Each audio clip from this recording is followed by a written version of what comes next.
कहानी कर्मों का भोग निश्चित है। एक सिद्ध आचार्य अपने शिष्यों के साथ तीर्थ यात्रा पर निकले। कुछ देर चलने के बाद वे थकान निकालने बीच घने जंगल में ही रुक गए। इतने में आचार्य को कुछ आवाज़ें सुनाई दी। ध्यान से सुनने पर आचार्य को समझ में आया कि यह कुछ लोगों के रोने की आवाज़ है। उन्होंने शिष्यों को बोला, बालकों सुनो, ये आवाज़ें कहाँ से आ रही है। तब शिष्य एक दूसरे का मुंह देखने लगे, क्योंकि उन्हें कोई आवाज़ सुनाई नहीं दे रही थी। फिर भी गुरु के आदेशानुसार उन्होंने थोड़ी दूरी पर आकर देखा। केवल आचार्य को एक गहरे अंधेरे कुएं में से कुछ लोगों के रोने की आवाज़ सुनाई दे रही थी। आचार्य ने कुएं में झांक कर देखा तो उन्हें 5 लोग बहुत ही बुरी दशा में रोते हुए दिखाई दिए, लेकिन शिष्यों को ना आवाज़ सुनाई दी और ना ही कुछ दिखाई दिया। तब आचार्य ने उन 5 लोगों को मुस्कुराते हुए देखा और पूछा, भाई किन कर्मों का भोग रहे हो। तब वे पांचों और जोर जोर से रुदन करने लगे। तब आचार्य ने शिष्यों को बताया, यहाँ 5 प्रेत आत्माएं हैं। यह सुनकर शिष्य डर गए। तब आचार्य बोले, बालकों डरो नहीं, तुम सभी इतने ज़्यादा शक्तिमान हो क्योंकि तुम सब कर्मों से महान हो और ये सभी आज अपनी पिछली करनी का भोग रहे हैं।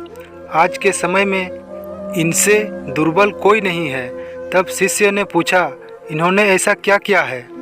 तब पहली आत्मा ने उत्तर दिया कि वह पिछले जन्म में ब्राह्मण था, भिक्षा मांगता था, लेकिन उस भिक्षा को भोग विलास में खर्च करता था। दूसरे ने उत्तर दिया, वह क्षत्रिय था और अपनी शक्ति का दुरुपयोग निर्बल असहाय गरीबों पर करता था। तीसरे ने उत्तर दिया कि वो बनिया था, बस खुद के फायदे की सोचता था और हमेशा मिलावट करके सामान बेचता था, जिस कारण कई लोग मारे गए। चौथे ने उत्तर दिया, वह शूद्र था, बहुत आलसी और जिम्मेदारी से भागता था, अपने माता पिता को पीटता था और दिन रात नशा करता था। पांचवें ने उत्तर दिया, वह एक लेखक था, अश्लील कथाएं लिखता था, उसने समाज को वासना का पाठ सिखाया था।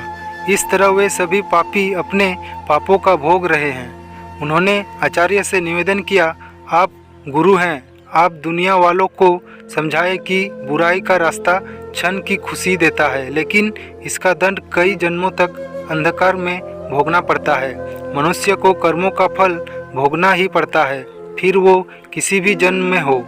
कहते हैं जिस तरह ईश्वर है वैसे ही भूत भी होते हैं, लेकिन वे जितने दुर्बल होते हैं उतना कोई नहीं होता, जितने कष्ट में वो होते हैं उतना कोई नहीं होता।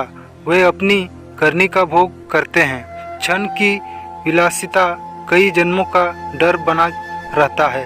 व्यक्ति कितना भी इतरा जाए, नियति उसके कर्मों का हिसाब रखती है, इसलिए सदैव सजमार पर चले। अगर गलती हुई भी है तो उसे सुधारें। तो फ्रेंड्स, ये कहानी आपको कैसी लगी। वीडियो अच्छी लगी तो वीडियो को लाइक कीजिए और चैनल को सब्सक्राइब नहीं किए हैं तो जल्दी से सब्सक्राइब कर लीजिए और पास में आए बेल आइकन को दबा के ऑल पर सेलेक्ट कर लीजिए, ताकि मैं जब भी कोई वीडियो डालूँ तो उसकी नोटिफिकेशन सबसे पहले आप तक पहुँचे।